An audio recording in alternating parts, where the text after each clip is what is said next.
This is Jack Marshall here, and I'm one of the teachers at the London Contemporary School of Piano. And today, I'd like to talk to you about piano intros, how to start a tune. Something I'm always asked by my students. Perhaps you're asking it too. And it would be very difficult for me to cover every single way you could do this, so I'm going to just choose some of the more common ones that you might find. If you're enjoying this video and you're finding it useful, feel free to check out the rest of our channel. There's lots of videos on there. And if you want to go one step further and check out our website at contemporaryschoolofpiano.com, there's loads of great stuff on there, great materials. I think you'll appreciate it. Anyway, let's get started.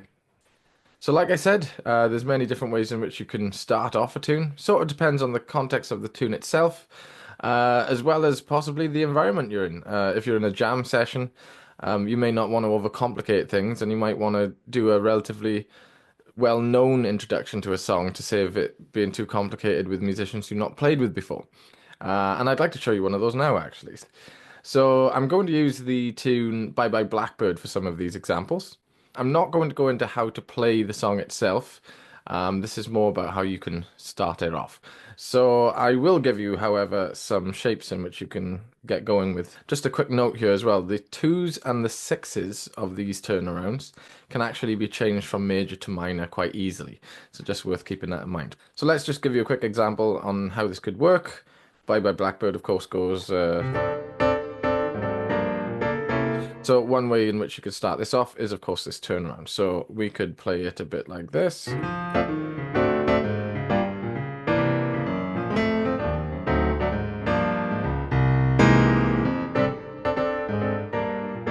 then you're into the tune. So I'm just going to show you a relatively simple way of doing that. So we'll start off with, obviously you want to make sure your bass notes are in the right place. So we're in F in this tune. So I'm going to make sure I know that where I'm going is F to the D, to the G, to the C. Right, simple enough. And my right hand, I'm going to keep to some economical shapes here. And what I mean by that is I don't want to be leaping around all over the piano. I want to kind of use something that is kind of close to each other, right? So if I start with this one, it's a really simple F major triad that's been inverted slightly. So when I move to the 6, I'm going to make it a major chord. Now all I've done here is I've raised my little finger up to this F sharp, which originally, of course, this was the 3rd, 5th, and this root. And now moving this to F sharp and also the D down here, we have now the 5th, the dominant 7th, and the 3rd, right? So really easy. Next one, let's see, we could go again, another minor triad that's been inverted, and then to change it then to the 5. We can hit there. You see, and all I did there was move the D to the E, making this now the dominant 7, 3rd, and the 5th. So just together.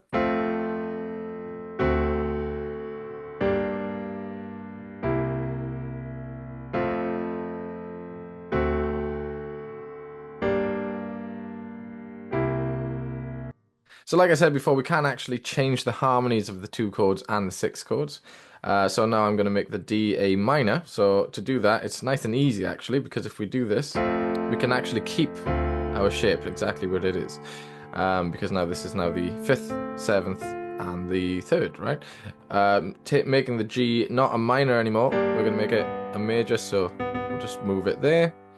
And now to moving to C, I've just dropped my thumb down from B to B flat and moved up this D to the E. So this is a nice little C7 sort of shape here. So yeah, doing that on a loop. This is how I would practice first, right? You want to get used to these shapes. Bit slower.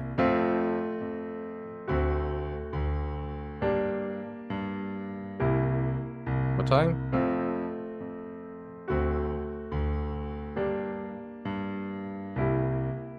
Again, I might change the harmonies.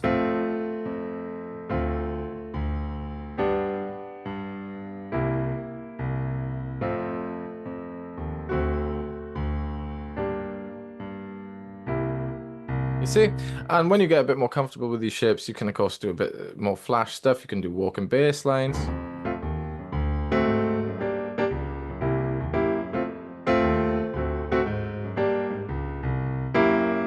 you know, and just do like a bit more of a comping pattern in the right hand. Have done videos on this in the past, so please, you know, feel free to check out the channel if you're interested in that stuff. But yeah, so that's basically the idea. So now I'm going to change it a little bit. I'm going to do a 3-6-2-5 now instead. So that will be an A. I'm going to make it a minor. You could make it a major possibly, but I like to make this a minor. So here again, I've just gone, drop my thumb down from a normal triad, which actually leaves us open for a really nice drop here. This is going into 2-5 sort of shapes here, which again we have talked about in previous videos. Going from here, dropping the thumb, and actually we can do what we did originally before, which is, or what I actually do quite like, we might follow this sort of theme here, dropping the thumb down. This is a D9 chord, by the way, E being the ninth. So this here I have a G minor chord with the thumb dropped, and we're there, you see. So all I'm going to do this time, I'm going to keep this on a loop. Again, I want to make sure I'm comfortable with this. If you want to do something interesting in the left hand, what you can do is you can play a semitone away from the note you're heading to.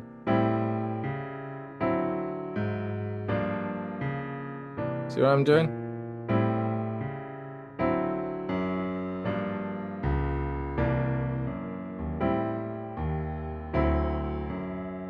So if I'm heading to C, I could hit C sharp. If I'm heading to A now, I could hit either these two. Head into D. Yeah, whichever one you're heading to, you can hit the outsides, right? So this is a chromatic approach. Again, give it a bit more speed.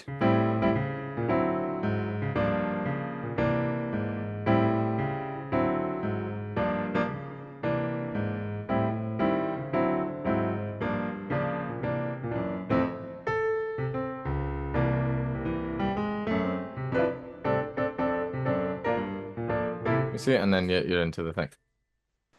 You can actually mix and match these. So if I wanted to do, say, a 1-6-2-5 on the first time around, and then a 3-6-2-5 on the second time around, that'll also work. So what that'll sound like, I can start off 1-6-2-5 to begin with, 3-6-2-5 on the second time. So that would sound like this.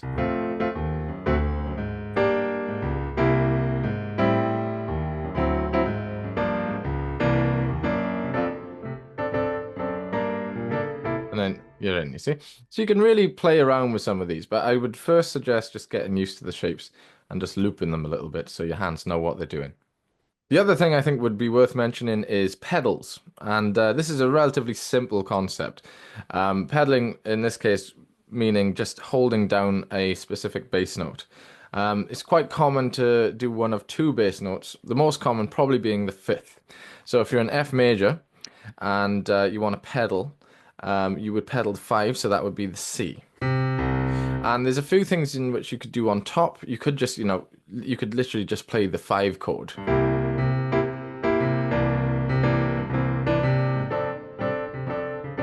And that was me just sort of changing my shape around on a C chord there. Or you could do maybe a 2-5-1 sort of shape over that pedal. So if I did this thing earlier where I hit a G minor triad, drop the thumb, and then moving it down there, and I'm just going to do some kind of rhythmic thing. I could just hit them all out on the beat. 2, 3, 4, 1, 2, 3, 4, 1. Now with the bass notes.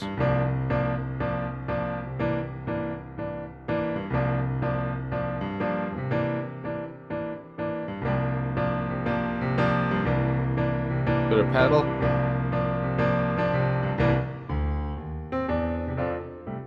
Right, so that again, that's an option.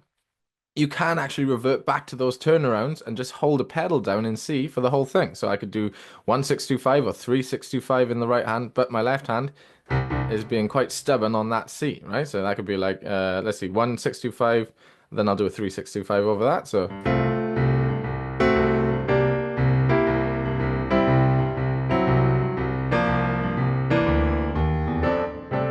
you see, and then we're into it again. You see, so yeah, a good thing to practice. It's actually a lot easier than what we did at the start with these turnarounds. Just holding that C down.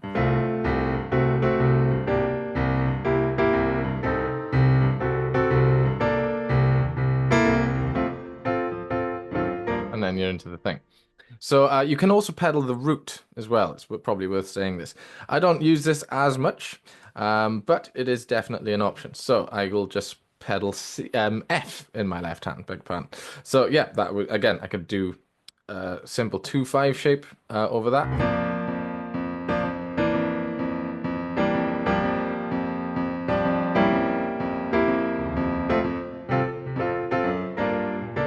Might sound better to do that with a turnaround though instead. So that would be like, let's see.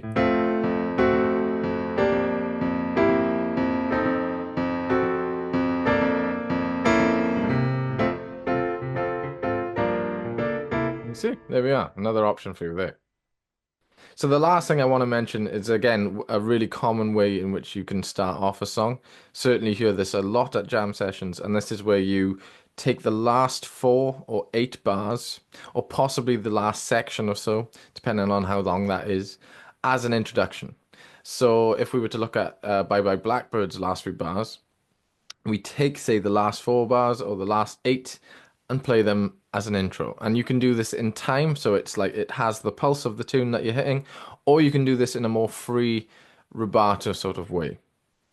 So, as an example, I'm going to take the last 8 bars of this tune, and I'm going to play it in time, and I'm going to use it as an introduction. So here it goes.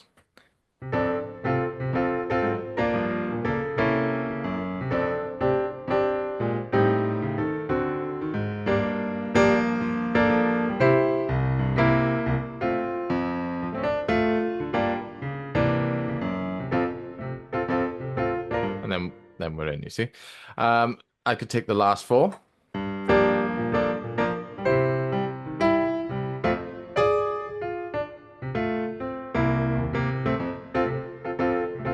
then we're in.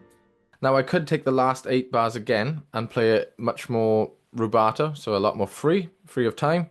So that would be more like...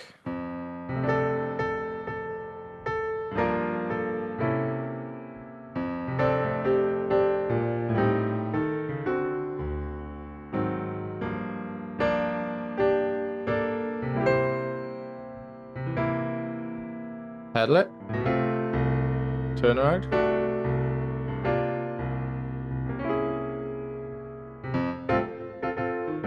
And then you're in, you see? So another way in which you can start this off.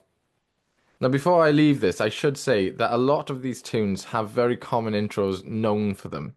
Like for this tune in particular, there's a Miles Davis recording, which has quite a specific intro to it. It doesn't have anything to do with the tune itself. It's just like a written intro to it. So it's quite useful to know some of those if you're ever planning on playing it, because it may well be that you're asked to play it if you're in a jam setting. So there you have it, a few different ways in which you can start your song off. It's worth remembering that a lot of these can be changed. A lot of the chord voicings that you use can be altered, as well as the movements themselves. You can substitute some of the movements, like with tritones if you're that advanced. But if you're new to this, this might not be such a bad way to start you off and get you going. I hope you found this useful. Let me know if you do, and I look forward to seeing you on the next one. Thanks.